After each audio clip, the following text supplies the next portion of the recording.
हरे कृष्णा कृष्णा कृष्णा हरे हरे, हरे राम राम राम हरे हरे। हरे कृष्णा। आज की श्रीमद् भागवतम की इस कक्षा में आप सभी भक्तों का हार्दिक स्वागत है। स्वागतम सुस्वागतम। और जैसा कि हम लोग श्रीमद् भागवत के तृतीय स्कंद के पंचम अध्याय पर इस समय हैं, तो जल्दी से हम रिकैप करते हैं हमने पहले क्या पढ़ा था। तो हमने पढ़ा था कि भगवान विष्णु के विषय में हमें बताया जा रहा था कि उनकी चरण कमलों की जो शरण ग्रहण करते हैं वो हमेशा साहसी रहते हैं। उनको भगवान विष्णु साहस प्रदान करते हैं। उनको जीवन में कोई समस्या नहीं होती भी है तो भगवान उनको साहस देते हैं। देखो ना, समस्या तो सबको ही होती है संसार में, जो भी जीवात्मा है सभी परेशान हैं। कहा ना, कोई तन सुखी, कोई मन सुखी, कोई धन बिन हुआ उदास, थोड़े थोड़े सब दुखी, एक सुखी राम का दास। सब लोग दुखी हैं, कोई तन से दुखी है, कोई मन से दुखी है, किसी के पास धन नहीं है, किसी के पास स्त्री नहीं है, किसी के पास घर गाड़ी बंगला नहीं है, सब दुखी हैं। लेकिन सुखी राम का दास कैसे? उसको भी दुख होता है लेकिन उसके दुख का निवारण भगवान राम कर देते हैं। भगवान राम, भगवान कृष्ण एक ही बात है। तो जब हम भगवान की शरण लेते हैं तो हमारे दुखों का निवारण हो जाता है उससे। और इसी श्रृंखला में आज हम पढ़ेंगे तृतीय स्कंद के पंचम अध्याय का श्लोक संख्या 47 से हम प्रारंभ करेंगे।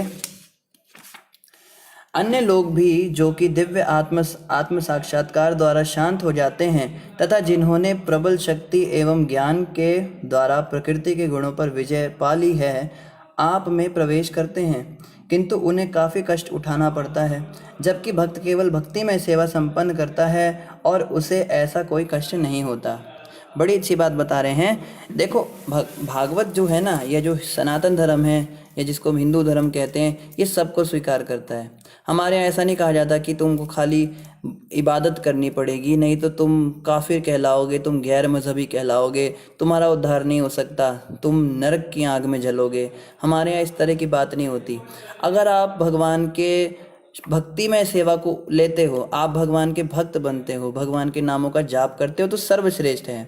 कृष्ण के हाथों में अपने जीवन की डोरी सौंपते हैं तो बेस्ट है।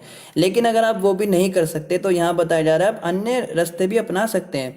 आप योग मार्ग अपना सकते हैं, आप पूजा पद्धति दूसरी अपना सकते हैं। आप अगर किसी और धर्म, किसी और मजहब को भी मानते हैं ना, तो उसमें भी शास्त्र कहते हैं उसमें भी उद्धार। अब देखो, शास्त्रों में तो अलग मजहबों की बात ही नहीं हुई है, क्योंकि जिस समय सनातन धर्म के ये 5000 साल पहले सारे वेद शास्त्र लिखे गए थे, तो उस समय और कुछ ये मज़हब आए ही नहीं थे, ये सब अब आ रहे हैं। लेकिन इनके विषय में भी शास्त्रों में बताया है कि इनके भविष्यवाणी भी हो चुकी है। मज़हब क्या है? ये अलग अलग प्रकार के लोगों के संगठन होते हैं, जैसे ब्राह्मण, क्षत्रिय, वैश्य और शूद्र। ये चार जो हैं ये प्रिंसिपल वर्ण होते हैं। लेकिन शास्त्रों में बताया जाता है इनके अलावा अन्य और भी वर्ण होते हैं जो कि अशिष्ट होते हैं, या जो इतने ज्ञान से पूर्ण नहीं होते, जिनको कहते हैं ये भील जात होती है या नीच जात होती है, या जो लोग आदिवासी टाइप के होते हैं। जैसे हम देखते थे कि मोहम्मद ने जिनको प्रचार किया वो सब आदिवासी लोग थे, कबीले के लोग होते थे। वो अपनी माँ बहनों के साथ भी गलत काम करते थे, इसीलिए कुरान में उन्होंने लिखा इस बात को कि अपनी माँ बहन के साथ में गलत काम मत करो। तो ये बात बताने की थोड़ी ना होती है, तो पता ही होती है हमको। तो इतने अशिष्ट लोगों को उन्होंने प्रचार किया था। तो इन लोगों को कहा जाता है सनातन धर्म के अंदर, इन्हें क्या कहा जाता है? इनको यवन कहते हैं। यवन उनको कहा जाता है जो शूद्र से भी नीचे होते हैं। शूद्र भी शास्त्रों के अनुसार कार्य करते हैं। शूद्र जो हैं बाकी 3 वर्णों की सेवा करते हैं, मगर ये जो यवन होते हैं ये पूरी तरह अशिष्ट होते हैं। ये किसी की बात नहीं मानते, ये अपना अलग ही मत चलाते हैं, अपने अपने अनुसार कार्य करते हैं।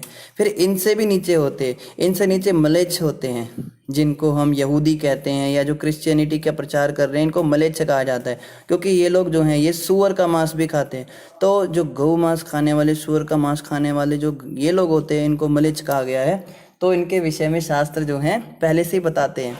तो यहाँ पे मजहबों की बात अवश्य हुई नहीं है, लेकिन इस तरह की बातें जो हैं हम उनके रहन सहन से पता करके पता लगा सकते किस वर्ण के लोग हैं।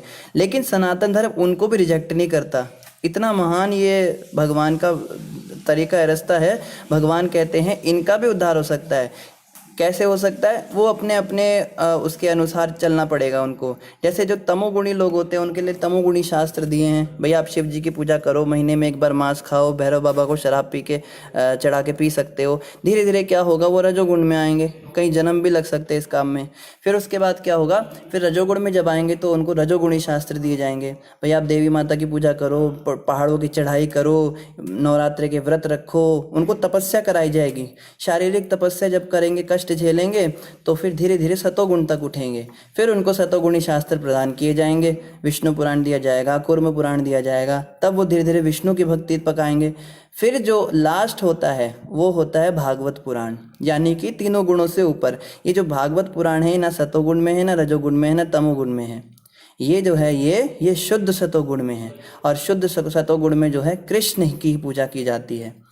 विष्णु भगवान भी सतोगुण तक उठे हुए व्यक्ति के लिए उनकी पूजा, लेकिन जो कृष्ण को परम पुरुष मान लेता है, जो समझ लेता है कि कृष्ण ही विष्णु के भी आश्रय हैं, कृष्ण से ही सब कुछ हुआ है, वो शुद्ध सतोगुण में माना जाता है। इससे श्रेष्ठ फिर आगे कोई नहीं।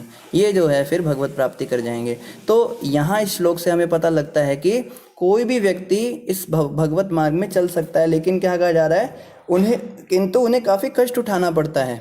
जो रजोगुणी तमोगुणी रास्ते से चलना चाहता है ना, देखो शिव जी की पूजा करना मना नहीं है, देवी माता की पूजा करना मना नहीं, सरस्वती की की पूजा करना भी मना नहीं, गणपति भगवान की पूजा करना भी मना नहीं, मना कुछ नहीं करते हम, लेकिन कष्ट उठाना पड़ेगा, मेहनत लगेगी, समय लग जाएगा, क्योंकि धीरे धीरे आपको उठना पड़ेगा ना, तमोगुण से रजोगुण, रजोगुण से सतोगुण। अब अगर कोई व्यक्ति सीधे ही सतोगुण स्वीकार कर सकता है, उसके अंदर इतनी कैपेसिटी है, तो पहले वो तमोगुण में क्यों जाए? जैसे कई बार हम देखते हैं कि बच्चा जो होता है एक्स्ट्रा ऑर्डिनरी होता है, कोई बच्चा होता है, सब नहीं होते हैं। जनरल लोगों के लिए यही नियम है कि first class, second class, third class, fourth class, लेकिन कुछ बच्चे ऐसे होते हैं कि बहुत ही एक्स्ट्रा ऑर्डिनरी होते हैं पढ़ाई में, तो कई बार उनको क्लासेस जंप करा दी जाती हैं। हमारी क्लास में एक था ऐसा व्यक्ति, बहुत छोटा उम्र का लड़का था वो, हम सब उसको बच्चा बच्चा कह के बुलाते थे। उसमें बड़ा तेज दिमाग था और हमारे सामने उसने क्लासेस जंप करी। फर्स्ट क्लास से सीधा थर्ड क्लास पे पहुंच जाते हैं ऐसे बच्चे, फिर थर्ड के बाद सीधा फिफ्थ क्लास पे पहुंच जाते हैं। तो इसी तरह से जो आध्यात्मिक मार्ग में ऐसे लोग होते हैं जो एक्स्ट्रा ऑर्डिनरी हैं, ये ज़्यादातर लोग नहीं मिलेंगे आपको, वो उसी रास्ते पे चलेंगे, उनको बस वही जाना है, सनातन के मंदिर में जाना है, शिव जी को दूध चढ़ाना है, देवी माता से सामान मांगना है और ये सब करना है। लेकिन जो थोड़े एक्स्ट्रा ऑर्डिनरी होते हैं, जो सीढ़ियाँ लागने वाले होते हैं, क्लासेस को जो हैं पार करने वाले, उनको कहा जाता है भागवत पढ़िए, भागवत पढ़िए और कृष्ण की भक्ति कीजिए। कई बार हमें कष्ट होता है, कई बार हमें लगता है कि हमारा स्तर इतना नहीं है जितनी बड़ी बड़ी बातें यहाँ की जा रही हैं, कि सारा जीवन समर्पित कर दो, भगवान के चरणों में पूरी तरह समर्पित हो जाओ, अपना जीवन की डोरी उनको सौंप दो, अपने तन मन धन वचन क्रिया हर चीज़ भगवान विष्णु को अर्पित कर दो, कृष्ण को अर्पित कर दो, गुरु को समर्पण कर दो। कई बार हमें लगता है ये बहुत ऊपर की बात है, हमारे बस की नहीं, हम तो संसार में रहना चाहते हैं, हम तो कुछ इच्छाएं रखी हुई हैं मन में, हमको घर बनाना है, गाड़ी बनानी है, शादी करनी है, बच्चे पैदा करने हैं, या जो हमारे पास है उसका ध्यान रखना है। ये सब भी तो ज़रूरी है ना प्रभु जी, क्या करें, घर में पत्नी है, बच्चे हैं, इनका भी तो ध्यान रखना है। हो सकता है हमारा स्तर उतना ऊंचा नहीं है, लेकिन जब हम हायर स्टडीज़ करते हैं तो उससे क्या होता है, अगर 100 में से 100 नंबर भी नहीं आए ना, तो 50 भी आ गए तो गनीमत समझिए। जैसे एक बच्चा है जो LKG क्लास में है, ठीक है, वो बच्चा क्वेश्चन पेपर में उसके आ रहे हैं नंबर, तो चार क्वेश्चन ही होते हैं उसके, क्या उनका क्वेश्चन पेपर होता है, 4 क्वेश्चन होते हैं। 2 + 2 क्या है, अगर उसने लिख दिया 4 तो सीधा 25 मार्क्स मिल जाते हैं। फिर पूछेंगे 3 × 2 क्या है, तो अगर उसने 6 लिख दिया तो 25 मार्क मिल जाएंगे। ऐसे 4 क्वेश्चन के अगर सही जवाब दे दे तो 100 में से 100। तो वो बच्चा आके घर में कहता है पापा मेरे 100 में से 100 आए। पापा कहते हैं बड़ा शाबाश बेटा, वेरी नाइस। पूछता है भैया के कितने आए। भैया जो हैं वो 5th क्लास में हैं, लेकिन भैया के क्वेश्चंस भी तो टफ है ना। अब भैया के नंबर अगर 50% भी आए ना, तो वो LKG के 100% से तो श्रेष्ठ ही माने जाएंगे। बात समझिए।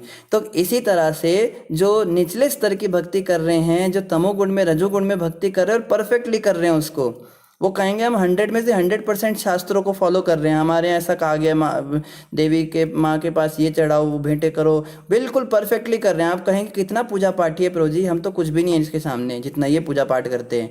दिन में मंदिर जाना है, इनका नियम बना हुआ है, आंधी आए तूफान है, शिव जी को जल चढ़ाने जाना है तो जाना है इन्होंने। तो कई बार हम उसको देख के फैसिनेट हो जाते हैं, हम सोचते हैं ये हमसे जो है बहुत आगे हैं क्योंकि ये अपने नियमों में पक्के हैं। लेकिन वो एलकेजी क्लास के अंदर 100 मार्क्स ला रहे हैं, समझिए। और हम जो हैं, हम 5th क्लास 6th क्लास या एलकेजी के बाद जो पीएचडी है 10th 12th क्लास है, उसमें अगर हमारे 25% 30% भी आ रहे हैं ना, हम जैसे जैसे पास भी हो रहे हैं, तो हम उससे श्रेष्ठ माने जाएंगे। तो भागवत रास्ता जो है, भागवत शास्त्र जो है, यहाँ पे बड़ी बड़ी बातें की जाएंगी और आपको लगेगा कि हम इसके लायक नहीं हैं, हम पूरी तरह से समर्पण कैसे कर देंगे, हम कैसे अपना मन क्रम वचन, कोई पाप कर्म नहीं करना, कोई जुआ नहीं खेलना, मांस नहीं खाना, शराब नहीं पीना, इतने सारे नियम आपको मिलेंगे। अगर हम इन नियमों का पालन कड़ाई से नहीं कर पा रहे, कई बार कहते प्रो जी हमारे 4 नियम नहीं निभ पा रहे, हम प्याज लहसुन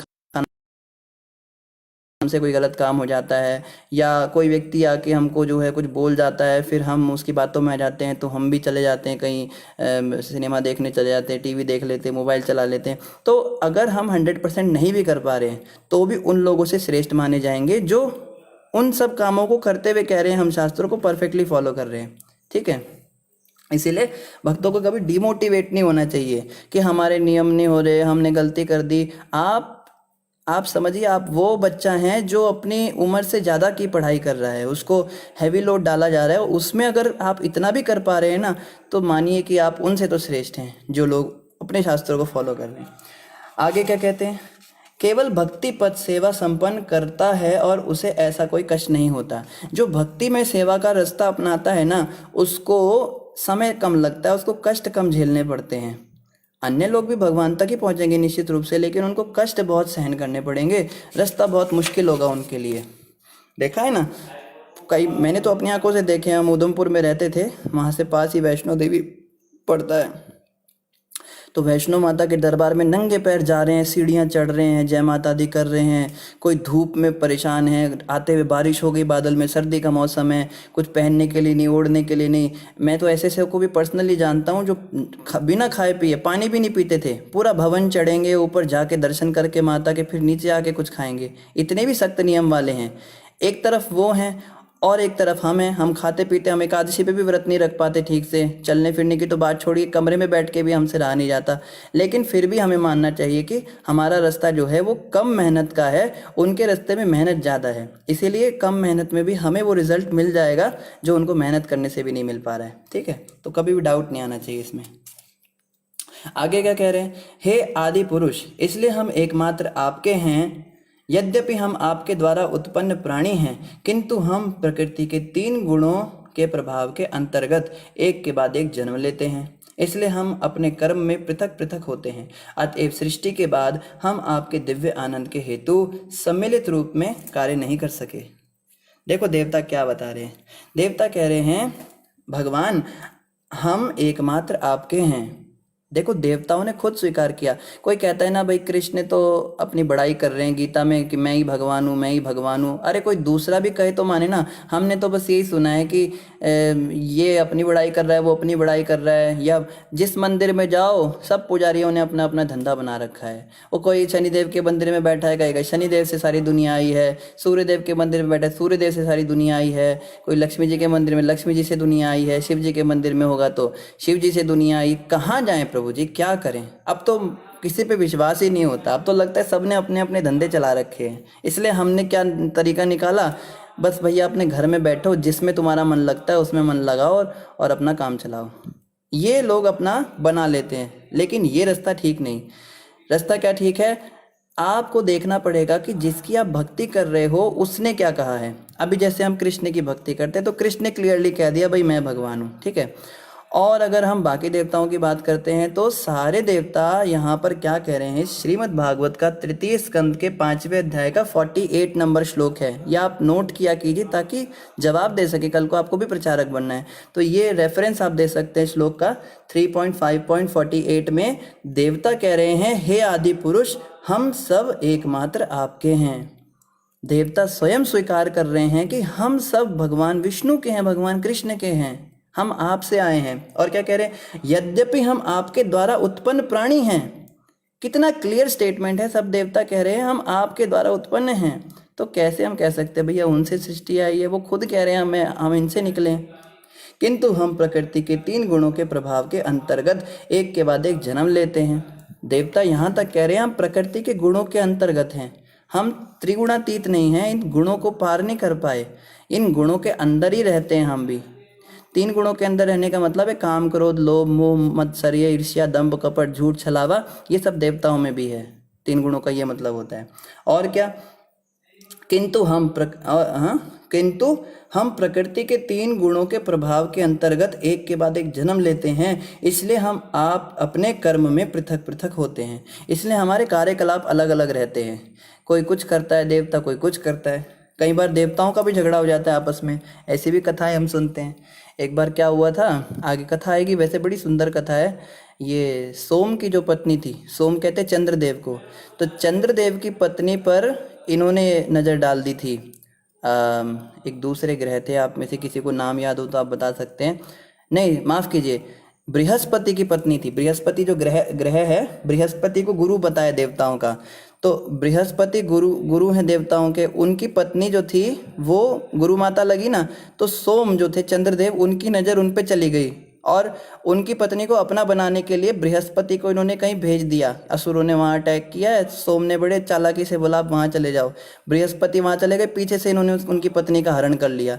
देवताओं में भी आपस में काम क्रोध चलता है। अभी देखो ना, वो बेचारी भोली वाली माता थी, वो जो थी उसकी पत्नी बृहस्पति जी की, वो सोचती है कि चलो सोम आया है, तो सोम ने भी बड़े अच्छे से बात करी। शुरू में तो उसने बताया नहीं कि उसकी क्या बात है। तो स्त्रियों के विषय में बताया शास्त्रों में, स्त्रियां जो है ना ये बड़ी भोली होती हैं, इसलिए इनको कभी भी इंडिपेंडेंटली नहीं रहना चाहिए। इनको हमेशा कहा जाता है ना, बचपन में स्त्री को अपने पिता के संरक्षण में रहना चाहिए, जवानी में पति के संरक्षण में, और बुढ़ापे में अपने पुत्र के संरक्षण में रहना चाहिए। क्योंकि भोली भाली स्त्रियां जो होती हैं उनका आम तौर पे देखा जाता है समाज शोषण करता है, और आज यही हो रहा है। सोशल मीडिया तो इसी काम के लिए रह गया है बस खाली, है ना। तो इसलिए बहुत सतर्क रहना चाहिए हमें। कई बार ऐसा होता है कि हमें लगता है, अब देखो ना, ये जो माता थी ये सोचती थी ये तो सोम है, चंद्रदेव है। चंद्रदेव मतलब देवता की उपाधि इसके पास है, कितना महान है ये, इसको भगवान ने सेवा सौंप रखी है, ये ऐसी कोई गलत नज़र मेरे पे नहीं रखेगा। लेकिन सोम के मन में क्या चल रहा था ये उनको थोड़ा ना पता था। तो वो माता सोम की बातों में आ गई, सोम उनको ले गया अपने साथ में, और बाद में जो है वो गर्भवती हो गई। अब इतने में बृहस्पति वापस आए तो उनको पता लगा कि मेरी पत्नी गर्भवती हो गई है। तो अब जो है झगड़ा हो गया, उन्होंने कहा तूने मेरी पत्नी को कैसे उठाया। अभी उन दोनों का झगड़ा हो रहा है, बृहस्पति का और सोम का। तो फिर झगड़े के बाद पता लगा ये जो है ये तो पेट से है। तो अब सोम कहता है बच्चा मेरा है, और ये कहते हैं, बृहस्पति कहते हैं नहीं बच्चा मेरा है। तो बुद्ध पैदा हुए उनको। बुद्ध जो थे बड़ी तीव्र बुद्धि के थे, बुद्ध ग्रह जिनको हम देखते हैं ना, भगवान बुद्ध की बात नहीं है, जो ग्रह है बुद्ध। तो उनको बोला कि भैया अभी ये बच्चा किसका है। अब ये दोनों क्लेम करने लगे मेरा बेटा है, मेरा बेटा है। तो फिर जो है ब्रह्मा जी प्रकट हो गए वहाँ पे। ब्रह्मा जी जो हैं अकेले में उसको ले गए पत्नी को, उसको जाके बोलते हैं कि तू मुझे बता, शर्मा मत, किसका बच्चा है ये। तो वो बेचारी शर्माती हुई कहती है ये तो सोम का ही बच्चा है। तो बुद्ध जो है वो सोम को दे दिया गया। तो इस प्रकार से हम देखते हैं कि देवताओं में भी झगड़े चलते हैं आपस में, ये भी काम क्रोध लोभ के वशीभूत रहते हैं। लेकिन भगवान कृष्ण जो हैं ये त्रिगुणातीत हैं, ये इन तीनों से ऊपर हैं। तो कभी भी ये नहीं सोचना चाहिए कि सारे देवता एक ही बात है। कृष्ण कहो, चाहे शिव कहो, चाहे ब्रह्मा कहो, चाहे ये कहो इंद्रदेव कहो, चंद्रदेव कहो, सब एक समान है। हम तो मानते हैं सब एक है, एक भगवान है, उनके सब अनेक रूप हैं। ऐसा नहीं होना चाहिए। हमारे घर में मंदिर जो होता है एक छोटे से आला होता है, उसमें वो अलमारी जैसी होती है, उसमें हम सारे के सारे जितने रख सकते सब एक साथ रख देते हैं। वो साईं बाबा भी उसमें ही होते हैं, गुरु जी भी उसमें ही होते हैं, राम रहीम बाबा भी होते हैं, आशाराम भी होते हैं, उसमें सब एक साथ रख देते हैं। ऐसा नहीं होना चाहिए। आप कभी भी इस्कॉन के मंदिर में आएंगे, जो प्रभुपाद जी ने हमें सिखाया है, विष्णु तत्वों को हमेशा ऊपर रखा जाता है। आप घर में देवी देवता रख सकते हैं, इसमें कोई समस्या नहीं है, लेकिन देवी देवताओं को भगवान विष्णु के साथ नहीं खड़ा करना चाहिए, क्योंकि वो उनके समान नहीं है, वे उनके भक्त हैं। भगवान विष्णु के लिए थोड़ा ऊंचा आसन बनाना चाहिए, चाहे फोटो है, चाहे मूर्ति है, जो भी घर में है, फिर भगवान विष्णु का ऊंचा आसन, उनके नीचे फिर देवताओं को विराजमान कर सकते हैं। ठीक है। और बाद में जो है अपने गुरु तत्व, जो भी आपके गुरु जी हैं, जिनमें भी आपकी श्रद्धा है, उनको फिर उनके नीचे रखना चाहिए, साथ में नहीं रखना चाहिए, ठीक है, ऐसे होना चाहिए। फिर क्या कहते हैं, अतएव सृष्टि के बाद हम आपके दिव्य आनंद के हेतु सम्मिलित रूप में कार्य नहीं कर सके। तो कह रहे हैं कि देखो, भगवान विष्णु को कह रहे देवता कि प्रभु हम निकले तो आपसे ही हैं, लेकिन 3 गुणों के प्रभाव में पड़ जाते हैं। इस कारण से क्या होता है, सृष्टि तो हो गई, लेकिन आपके दिव्य आनंद हेतु हम सम्मिलित रूप में कार्य नहीं कर सके, हम लोग मिलके नहीं चल पाए, हम में झगड़े हुए, हम में मतभेद हुए आपस में, देवताओं में। देखो, असुरों और देवताओं में झगड़ा हो तो समझ में आता है कि असुर अलग मिजाज के हैं और देवता अलग स्वभाव के हैं, लेकिन यहाँ पे देवता कह रहे हैं हम लोग आपस में भी संधि करके नहीं चल पाए।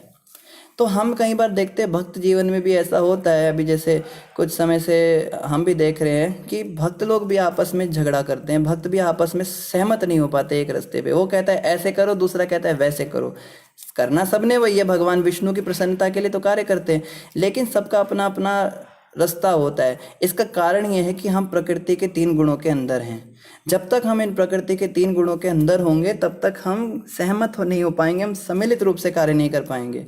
प्रभुपाद जी ने इस्कॉन संस्था बनाई थी कि सब लोग, जैसे इस्कॉन के 7 पर्पसेस हम पढ़ते हैं, 7 उद्देश्य थे इस्कॉन बनाने के, आप पढ़ सकते हैं, गूगल पे आपको मिल जाएंगे।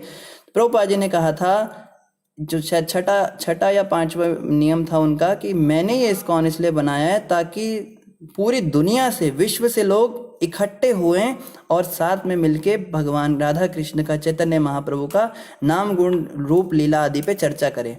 भागवतम की क्लास हो और गीता की क्लास हो, हरिनाम संकीर्तन हो, एक साथ बैठ के जप करें, मंदिर में दर्शन करें, साथ मिलके सम्मिलित रूप से। संग शक्ति कलयुग है, कलयुग में संगठन के अंदर शक्ति है। जो भी अकेला रहेगा ना, उसको फिर माया पकड़ के तोड़ देती है। इसीलिए माया का सबसे पहला काम होता है भक्तों के प्रति हमारी श्रद्धा खत्म करना। जैसे हम भक्तों के प्रति श्रद्धा खत्म करते हैं ना, तो उससे क्या होता है, हम अलग हो जाते हैं, सेपरेट, फिर हमें अकेले में लेके माया जो है तोड़ देती है।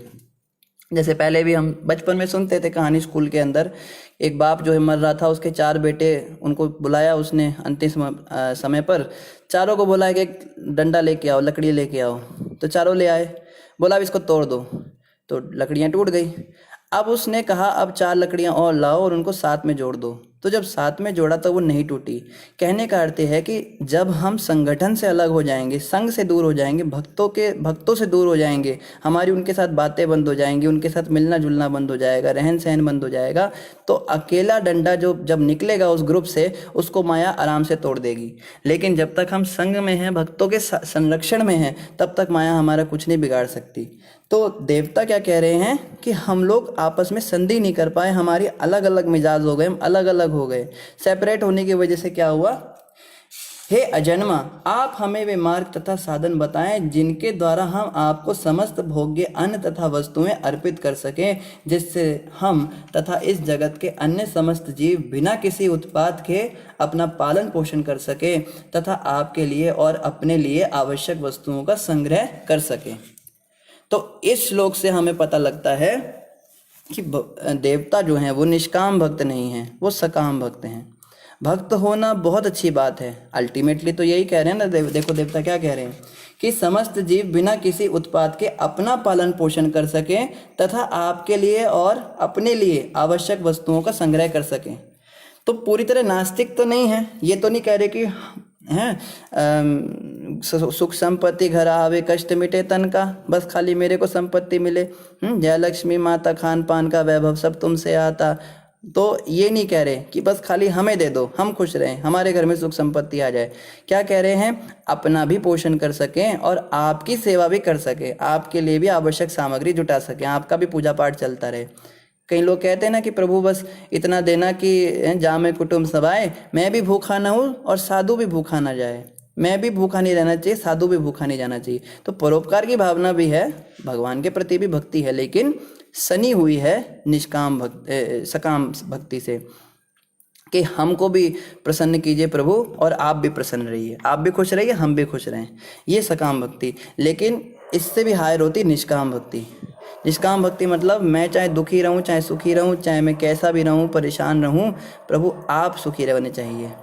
तो इसका जो उदाहरण है ये हमको मिलता है द्वारका की रानियों में और ब्रज की गोपियों में। तो एक छोटी सी कथा हम सुनते हैं। एक बार क्या हुआ, भगवान कृष्ण के सिर में दर्द हो गया। तो भगवान कृष्ण के सिर में दर्द हुआ तो नारद जी को तो पता चल ही जाता है, वो तो भगवान के मन के अवतार हैं। भगवान कृष्ण के पास नारद जी प्रकट हो गए। नारद जी कहते प्रभु आपके सिर का दर्द कैसे जाएगा। तो भगवान कहते हैं, द्वारकाधीश भगवान लीला कर रहे हैं, भगवान कहते हैं मेरे किसी शुद्ध भक्त के चरणों की धूली अगर तुम मेरे सिर पे लाके लगाओ नारद, तो मेरा सिर का दर्द दूर हो जाएगा। नारद जी कहते जय जय प्रभु, इतनी सी बात अभी लेके आ जाता हूँ, कोई भी भक्त दे देगा। किसी को बोलूँगा भाई भगवान के सिर में दर्द हो रहा है तो कौन रह पाएगा। तो सबसे पहले द्वारका की रानियों के पास गए। रानियाँ कहती हैं हमें क्या नरक में जाना है, हम अपने पति के सिर पे अपने पैरों की धूली लगाएंगे, तुम्हारा दिमाग ठीक है। नारद जी आप ऐसी बातें क्यों कर रहे हो, कोई भी पत्नी ऐसा नहीं करेगी। फिर ऋषि मुनियों के पास गए। ऋषि मुनि कहते हैं यहाँ तो हमारा अपना ही ऐसे ही उद्धार नहीं हो रहा है और आप नरक में ले जाने के काम कर रहे हो हमको, आप जाइए यहाँ से। फिर नारद जी अलग अलग भक्तों के पास गए, सब ने मना कर दिया, कौन नरक जाने को तैयार हो। तब नारद जी को याद है वृंदावन के अंदर कोई गोपियाँ होती हैं, चलो उनसे भी पूछ ही लेता हूँ, हालांकि उन्हें इतना ज्ञान नहीं है, इतने शास्त्र उन्होंने पढ़े नहीं है, वो इतनी शिष्ट नहीं है, पर चलो देख लेते ट्राई करके। तो गोपियों के पास जैसे ही नारद जी गए, भैया कृष्ण के सिर में दर्द है, बस इतना सुनना था। गोपियाँ तो परेशान हो गई, कोई इधर भाग रही कोई उधर भाग रही, क्या हुआ कैसे हुआ बताओ क्या हुआ। तो नारद जी कहते एक तरीका है जिससे सिर दर्द ठीक हो सकता है। बोले क्या, आपके चरणों की धूली चाहिए। कहती कितनी धूली चाहिए, ले लो, भर भर के धूली देने लगी, वो तो निकाल निकाल के वो पूरा इकट्ठा करके दे दिया उनको। नारद जी कहते तुम्हारा दिमाग ठीक है, अगर तुमने ये धूली तुम्हारे चरणों की भगवान के सिर पे लगी तो तुम्हें नरक जाना पड़ेगा।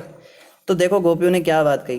गोपी कहती नारद जी अगर हमारे नरक जाने से भगवान कृष्ण के सिर का दर्द ठीक होता है तो क्या बुरा है, चले जाएंगे नरक में, क्या सहन कर लेंगे, भगवान कृष्ण का तो दर्द ठीक होगा ना।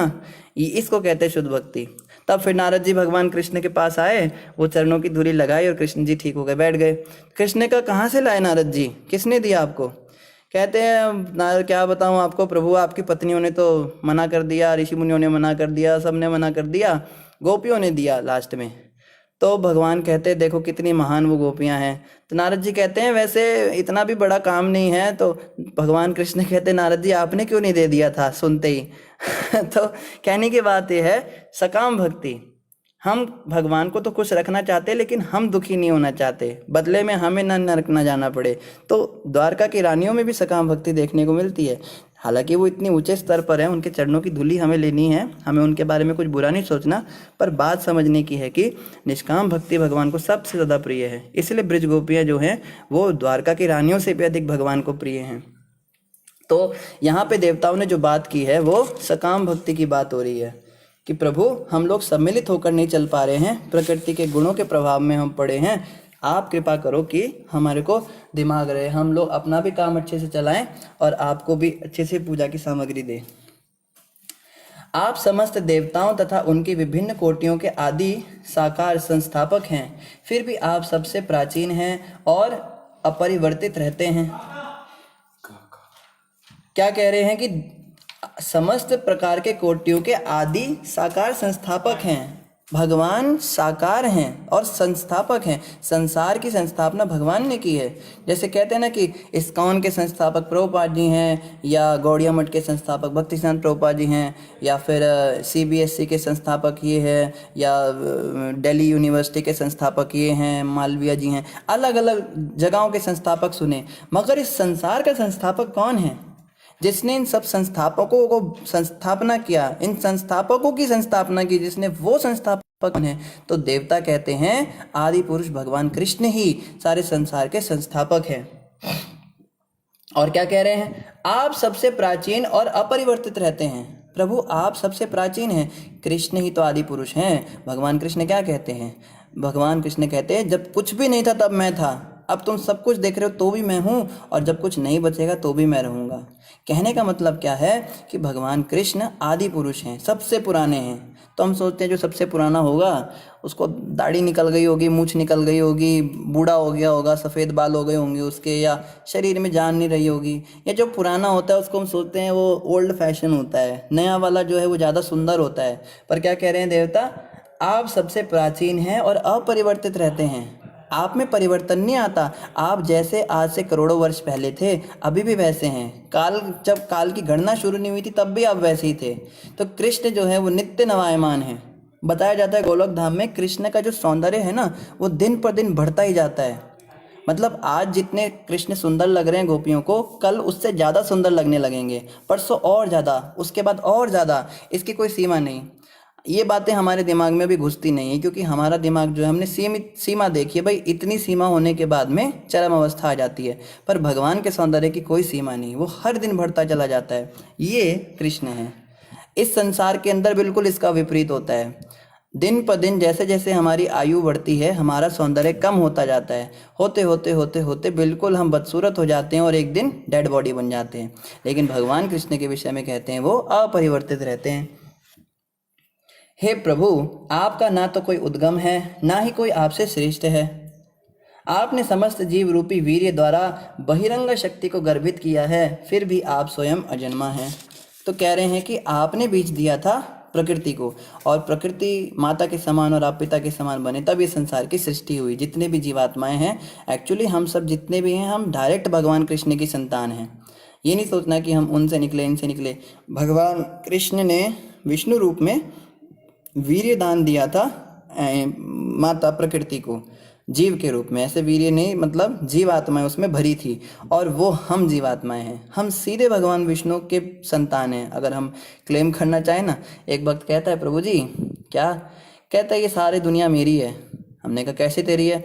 कहता है ये सारी दुनिया भगवान की है। हाँ, भगवान हमारे हैं। हाँ, तो दुनिया हमारी हुई।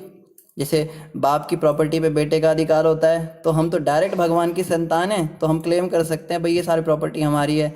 तो इस तरह से जो है, एक तरह से देखा जाए तो सब भूमि गोपाल की। राम जी की चिड़ी, राम जी के खेत, खा लो चिड़ी भर भर पेट हैं। राम जी की ही चिड़िया है, खेत भी राम जी के हैं, तो चिड़िया चुग लेती है। इसलिए संत महंत क्या करते हैं, कहीं भी चले जाते हैं, कहीं भी जाके डेरा लगा लेते हैं। कहते हैं सारी दुनिया भगवान की है तो सारी जमीन हमारी है। कहा ना गुरु महाराज एक भजन गाते हैं, मन लागा मेरा यार फकीरी में, जो सुख पाऊँ राम भजन में, सो सुख नाही अमीरी में। ऐसे कुछ लाइन थी उसमें कि चारों दिशाएं जागीरी में। फकीर का क्या होता है, चारों दिशाएं उसकी जागीर है। वो कहीं भी जाके अपना डेरा लगा के बैठ जाए, कोई कहेगा थोड़ा ना साधु महात्माएं चलो आ गया इसको खिलाओ पिलाओ।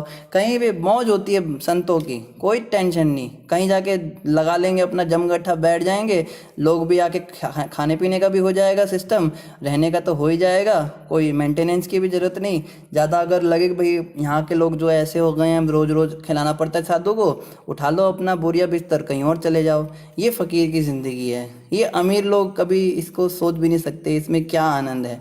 तो खैर हमारे जो षड गोस्वामी थे वो ऐसे ही थे। 6 गोस्वामी वृंदावन के, एक रात एक पेड़ के नीचे सोते थे ना, तो अगली रात उस पेड़ के नीचे भी नहीं सोते थे कि इससे भी मोह ना हो जाए। आश्रम और कुटिया बनाने की तो बात ही दूर रही, एक पेड़ के नीचे भी डेली नहीं सोना। कि कई लोग क्या करते हैं ना, एक पेड़ के नीचे जैसे सो रहे हैं तो उसमें सिस्टम बना लेते हैं सोने का, कुछ बिछा लेते हैं, कुछ कर लेते हैं, भाई बार बार चेंज करना पड़ता है। ये गोस्वामी इतने महान थे, ये हर रोज़ अलग पेड़ के नीचे सोते थे। ये वैराग्य है, इसी को जो है हमें समझना है, यही श्रेष्ठ है। हालांकि इसका हम आज पालन नहीं कर पा रहे हैं, मगर इसको हमें अपने जीवन का उद्देश्य बनाना है। भाई एक दिन ऐसा बनना है। जो गृहस्थ जीवन का पालन कर रहे हैं उन्हें अपने जीवन का उद्देश्य बनाना है कि मैंने एक दिन संन्यास लेना है, मैंने एक दिन संसार को त्यागना है। देखो संसार तो वैसे भी त्यागना ही पड़ेगा, या तो यमदूत ज़बरदस्ती छुड़वाएंगे या हम अपनी इच्छा से पहले ही छोड़ लेंगे। अपनी इच्छा से छोड़ लेंगे तो भगवान मिल जाएंगे, यमदूत छुड़वाएंगे तो फिर नरक में जाना पड़ेगा। तो अंत समय पे हमें कोशिश करनी है कि वैराग्य तक लाना है। और अगर किसी के अंदर स्वाभाविक रूप से वैराग्य उत्पन्न है, उसको लगता है भैया मैं इतना, मेरे अंदर दिमाग है, मैं इतना हाईली एलिवेटेड हूँ कि ठीक है मुझे संसार में लिप्त नहीं होना, मुझे पहले ही समझ में आ चुका है संसार मेरा घर नहीं, तो उसको ब्रह्मचारी रहना चाहिए। ब्रह्मचारी रहना चाहिए और ब्रह्मचर्य का पालन करते करते सीधे संन्यास तक वो जा सकता है। उसको बीच में गृहस्थ और वानप्रस्थ आश्रम वो स्किप कर सकता है। ये 50 साल का जो समय ना, 25 साल गृहस्थ और 25 साल वानप्रस्थ, इसको अगर आप समझो तो इसकी आवश्यकता नहीं है। ये उन लोगों के लिए जो बहुत आसक्त है संसार से, जो इसके बिना रह नहीं सकते, जिनको काम धंधा करने में बहुत मन है, जिनको भौतिक इच्छाएं हैं बहुत सारी, प्रबल स्त्री आकर्षण है, प्रबल आकर्षण है, अपने परिवार का पालन करना है, घर बनाना है, उसमें आराम से रहना है।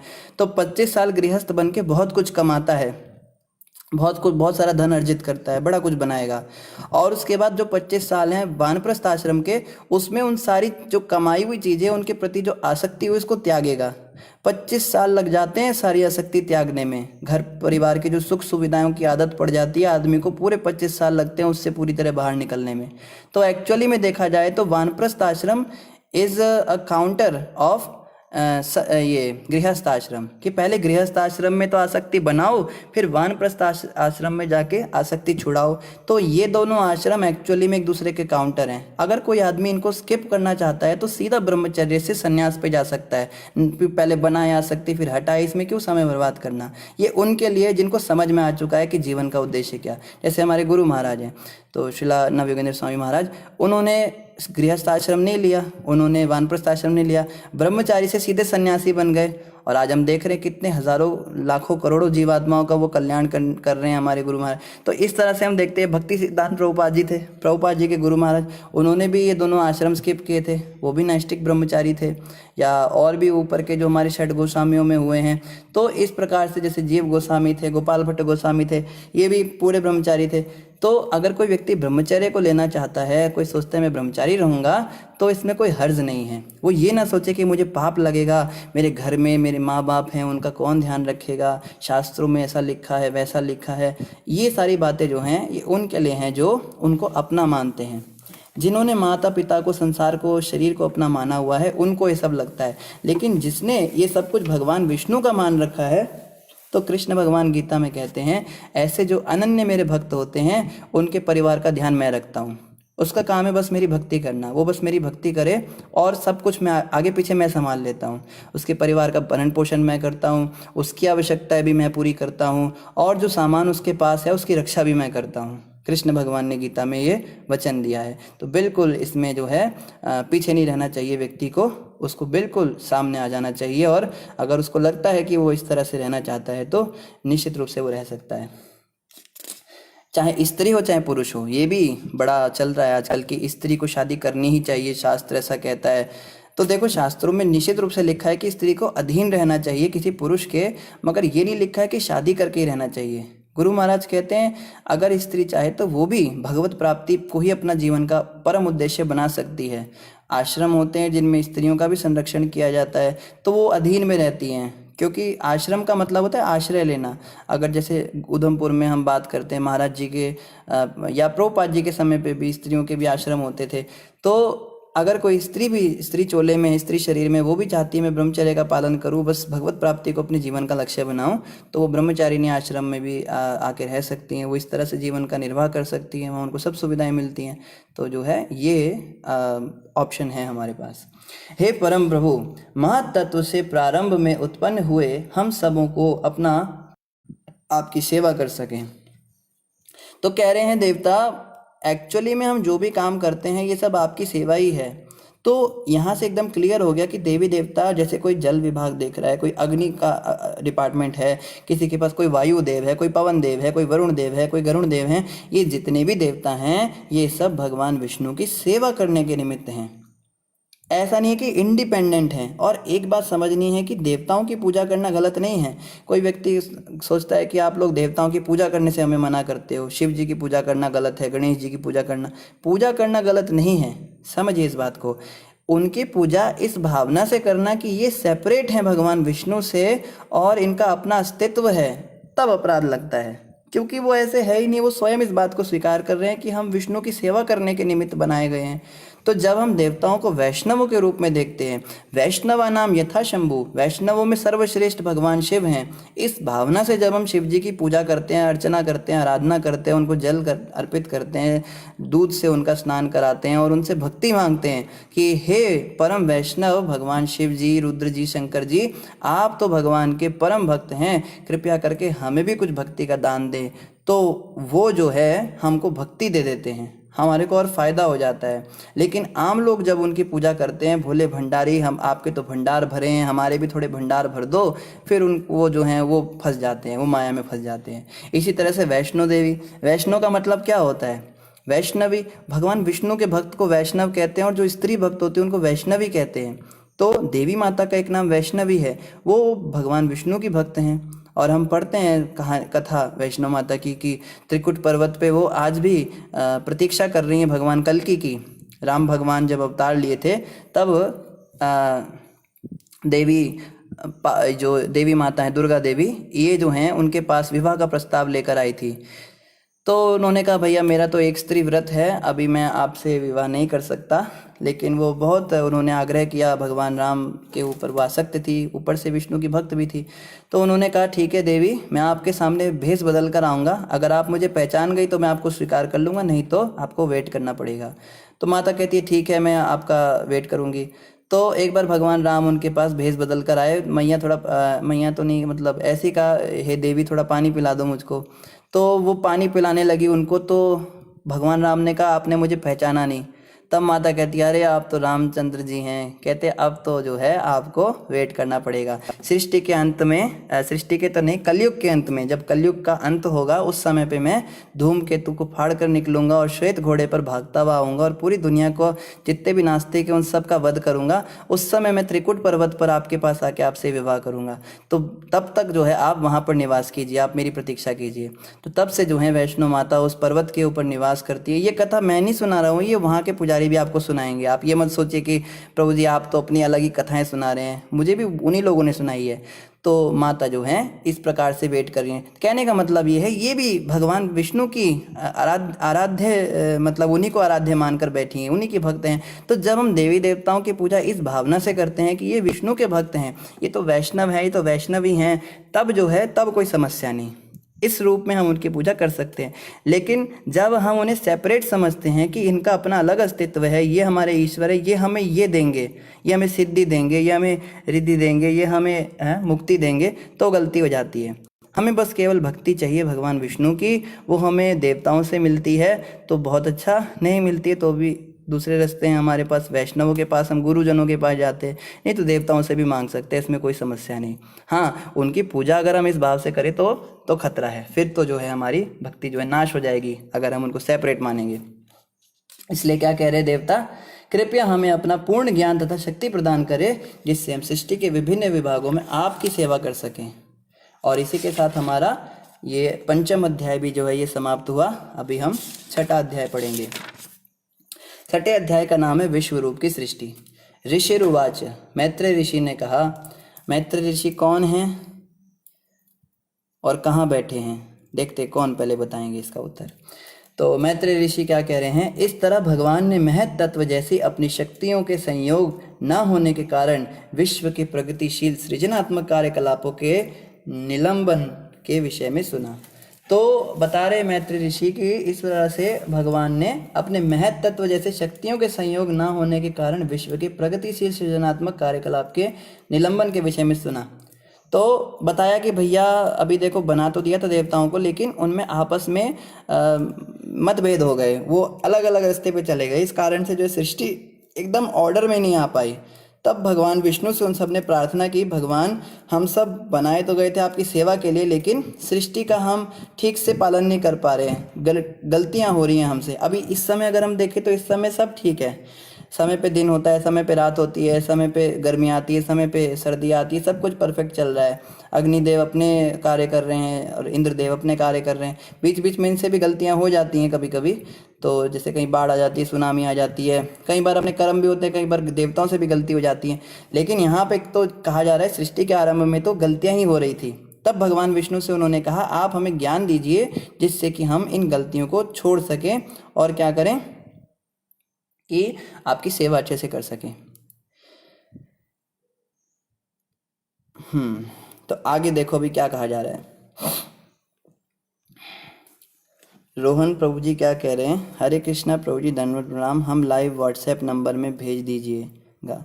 अच्छा, व्हाट्सएप से हमें याद आया किया जा रहा है कि अभी हम एक छोटा सा व्हाट्सएप का ग्रुप बनाएंगे जिसमें हम केवल उन्हीं भक्तों को रखेंगे जो भागवत क्लास में होते हैं, आप सभी भक्त जो श्रवण करते हैं, और वहाँ पे हम केवल यही सब डिस्कस करेंगे कि भागवत के श्लोक में हमने क्या सीखा, क्या हमने शिक्षा ली, उस पर थोड़ा हम वाद विवाद जैसे डिबेट टाइप का कर सकते हैं कि जैसे हम बाहर प्रचार करने जाते हैं तो वो इस बात को इस तरह से काटते हैं, तो इस पॉइंट का हम क्या आंसर दें, ये प्रचार में हमें मदद करेगा। देखिए हमारी हार्दिक इच्छा है गुरु महाराज की कृपा से कि आप सब प्रचारक बने, आप जहाँ जहाँ रहते हैं वहाँ पर प्रचार शुरू करें।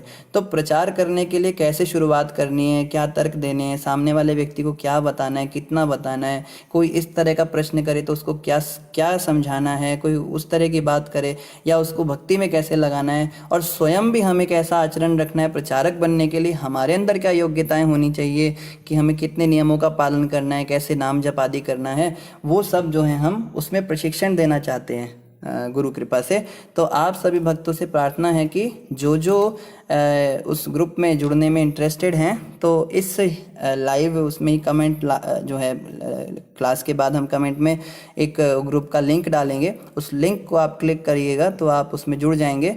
बाकी अगर आप चाहें तो आप पर्सनली भी हमें मैसेज कर सकते हैं फेसबुक पे, अगर कोई उस ग्रुप से जुड़ना चाहता है अपना नंबर सेंड कर सकता है हमको, या अगर कोई उस ग्रुप से नहीं जुड़ना चाहता किसी कारण से तो आप पर्सनली भी हमारे साथ जो है फेसबुक मैसेंजर के द्वारा जुड़े रह सकते हैं। प्रचार शुरू कीजिए, कोई समस्या आती है हमें बताइए कहाँ समस्या आ रही है, क्या हो रहा है, खुद भी प्रगति करनी है। देखो यही है ना, महाप्रभु चैतन्य की आज्ञा है। चैतन्य महाप्रभु क्या कहते हैं, आमार आज्ञा गुरु होइया तारो यही देश, जारे देखा तारे कहो कृष्ण उपदेश।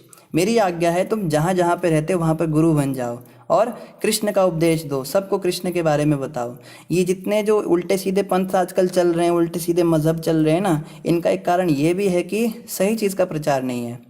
जब मार्केट के अंदर सही दवाई का प्रचार नहीं होता तो नकली दवाई खोल का बिजनेस चल जाता है, फिर लोग जो है मरते हैं और सड़ते हैं। लेकिन इसमें लोगों की गलती नहीं, हम ये नहीं कह सकते कि वो व्यक्ति उस रास्ते पे क्यों चला गया, वो व्यक्ति उस मजहब में क्यों चला गया, उसने अपना धर्मांतर क्यों करा लिया। ये सारी गलती हमारी है, हम प्रचार नहीं कर रहे हैं। हमारे पास जो ज्ञान है जो हमको मिल रहा है भागवत से, वो हम अपने तक सीमित किए रखे हैं, हमें इसको आगे भी बढ़ाना है। इसीलिए हमारी आप सब से हाथ जोड़ के विनती है, आप सब प्रचारक बनो। और चैतन्य महाप्रभु ने आगे ये एक और भी बात कही, क्या कहते हैं, भारत भूमि ते होइलो जन्म जार, जन्म सार्थक करी करो परोपकार। कि जिसका भी जन्म भारत भूमि पर हुआ है उसकी परम ड्यूटी है कि पहले तो अपना जीवन सार्थक करे। भारत भूमि भोग भूमि नहीं है, भारत भूमि तपोभूमि है।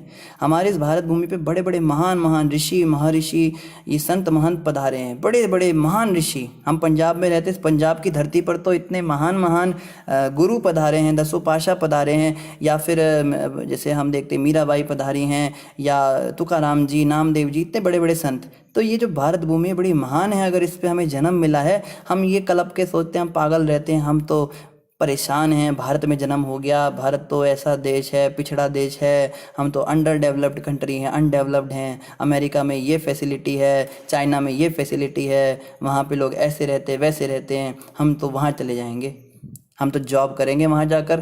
तो उल्टा कहाँ तो हमें उन लोगों को जो भटके हुए माया में, उनको आध्यात्मिक ज्ञान दे के उन्हें अपनी ओर आकर्षित करना था, कहाँ हम अपनी धरोहर को छोड़ के, अपनी संस्कृति को छोड़ के कुत्ते बिल्ली का जीवन जीने के लिए वहाँ जाने के लिए ललायत रहते हैं। कितना दिमाग खराब हो चुका है हमारा। कोई कहता है कनाडा जाना है, कोई कहता है रशिया जाना है, कोई कहता है मैंने वहाँ पे जाना है, पुर्तगाल में जाना है, कोई अबू धाबी जाना है, अरब कंट्रीज़ में जाके मैं खूब पैसा कमाऊँगा। मतलब कितनी मूर्खता की बात है।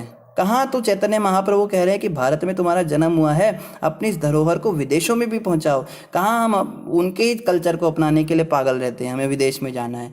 या कोई चला जाता है तो बड़ी बड़ी बातें, देखो विदेश में चला गया, अरे क्या कर रहा है वहाँ जाके, चारों नियम तोड़ रहा है, धड़ल्ले से बेशर्मी का ज़िंदगी जी रहा है, कुत्ते बिल्लियों की तरह लगा पड़ा है ऐश मौज की ज़िंदगी में। अंदर कम से कम थोड़ी शर्म सभ्यता है, वहाँ तो वो चीज़ें भी नहीं है। वहाँ की स्त्रियों को इतना नहीं पता कि साधुओं के सामने कैसे आना होता है। प्रभुपाद जी के पास ऐसे ही उल्टे सीधे कपड़े पहन के स्त्रियाँ आ जाती थी। एक बार क्या हुआ, वहाँ पे हिप्पी कल्चर चल रहा था। प्रभुपाद जी जब नए नए प्रचार करने गए थे तो हिप्पी जो होते थे ना, वो धर्म का बहिष्कार करते थे। वो किसी धर्म को नहीं मानते थे, किसी नियम को नहीं मानना, ना नहाना ना धोना, खाने पीने का कोई नहीं, बिल्कुल जानवर, कुत्ते बिल्लियों की तरह सड़क पे पड़े रहना और अपने काम करना।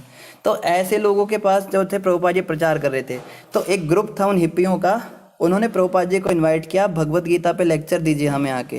प्रभुपाद जी ने कहा चलो, इनकी भगवत गीता में निष्ठा है, लेक्चर करने को कह रहे हैं। तो प्रभुपाद जी जब वहाँ पे गए उस ग्रुप के पास, 100-150 बंदे थे उनके, सब नंगे बैठे हैं, लड़की लड़के सब जवान जवान 17 18 20 साल के नंगे, कुछ भी नहीं पहन रखा।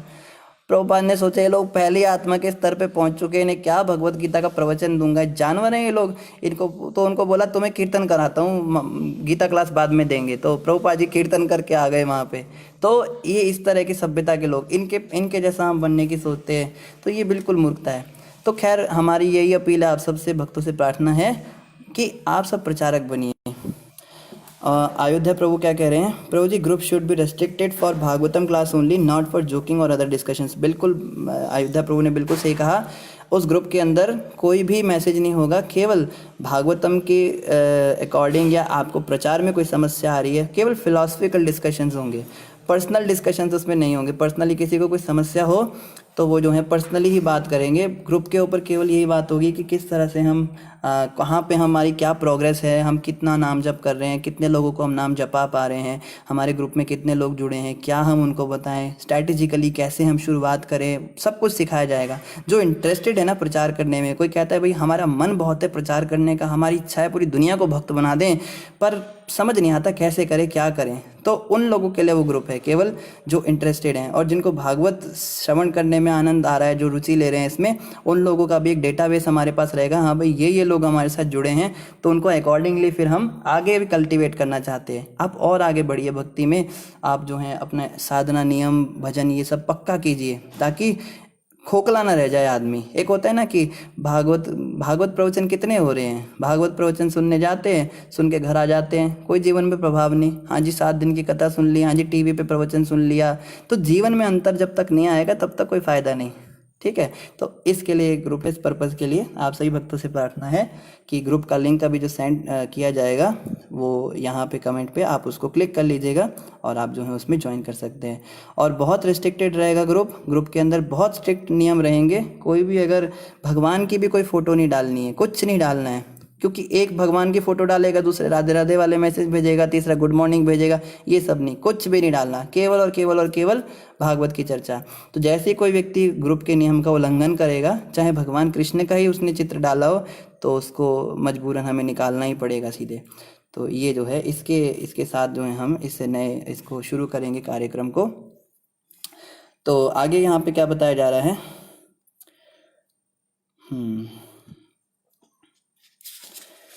आगे यहाँ पे कह रहे हैं कि प्रगतिशील सृजनात्मक कार्यकलापों में हम जो है लग नहीं पाए, इस तरह से उन्होंने बताया। हाँ, हमने पूछा था कि मैत्रेय ऋषि कौन है, तो इसका उत्तर आया है हमारे पास, कोई उत्तर आया अभी तक मैत्रेय ऋषि के विषय में। अशोक सपोलिया जी ने उत्तर दिया है, गंगा के किनारे बैठे थे। राघव जी भी कहते हैं गंगा के किनारे, डिम्पल जी भी कहते हैं गंगा के किनारे, गंगा घाट से। गंगा के किनारे बैठे कौन थे भैया, हैं कौन ये? देखो गंगा के किनारे जो बैठे थे ना, वो मैत्रेय ऋषि नहीं थे, आप सब गलत हो गए। गंगा के किनारे जो बैठे थे वो तो वेद व्यास, ये तो सुखदेव गोस्वामी थे, और वो थे परीक्षित महाराज थे। परीक्षित महाराज गए थे ना गंगा घाट पे कि मैं आमरण उपवास ले लूँगा, मर जाऊँगा, शरीर त्याग दूंगा, मेरे को श्राप लग गया, तब सुखदेव गोस्वामी वहाँ पधारे थे गंगा घाट पे, तो वो थे। मैत्रेय ऋषि कहाँ पर बैठे थे? देखते हैं कौन इसका उत्तर सही दे पाएंगे।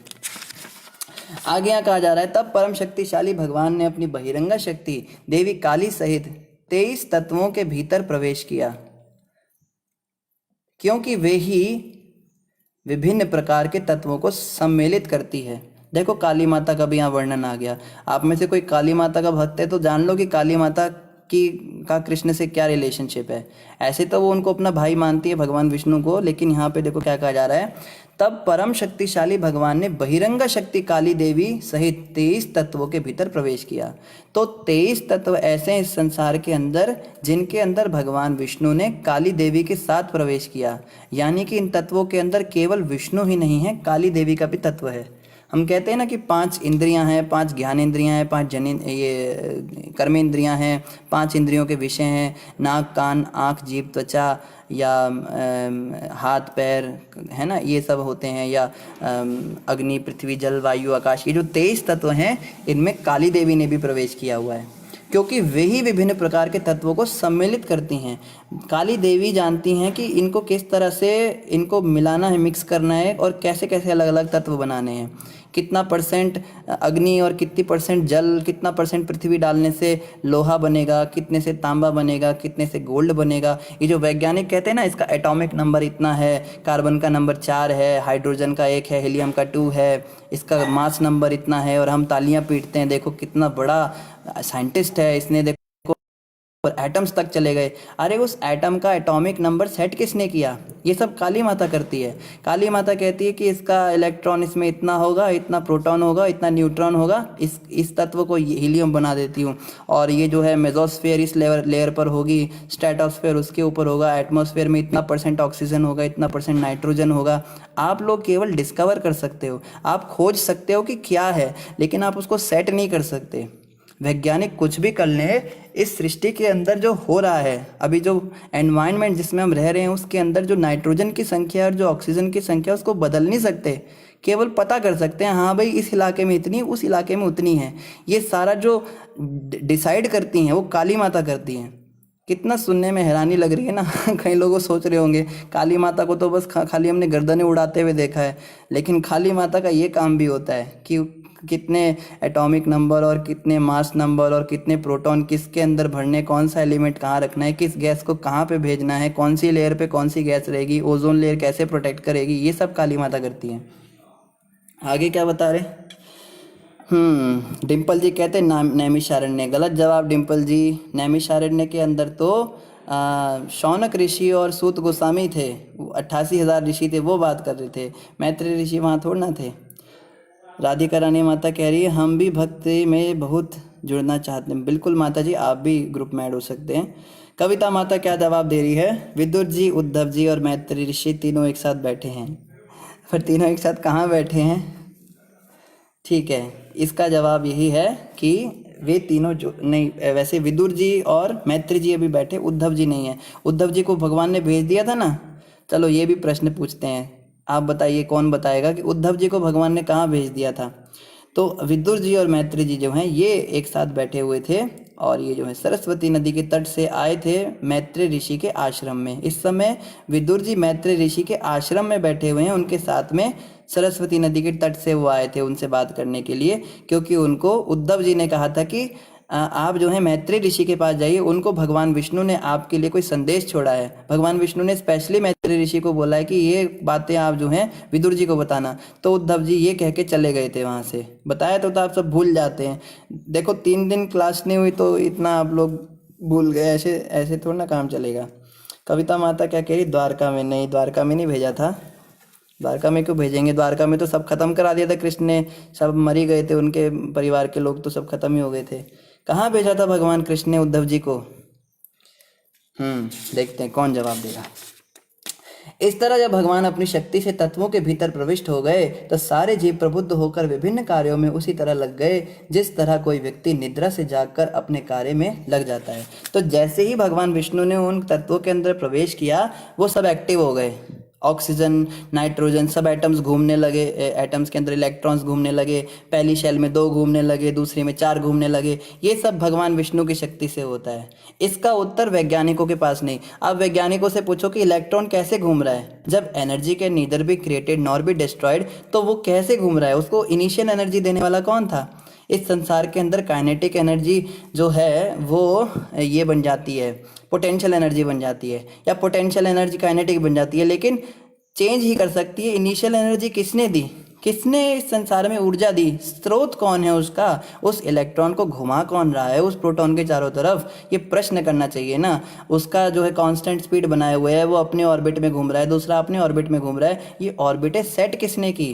किसने उनको डाला उस कक्षा में? और 1-2 एटम नहीं, हजारों करोड़ों अरबों खरबों एटम्स इस संसार के अंदर हैं जिनसे सृष्टि बनी है, और सबके अंदर इलेक्ट्रॉन घुमा रहा है। कौन घुमा रहा है भैया? कम से कम साइंटिस्ट तो नहीं घुमा रहा है ना। ये बातें जो हैं इन यहाँ पे इनकी बोलती बंद हो जाती है साइंटिस्टों की। ये फिर पता है क्या कहते हैं?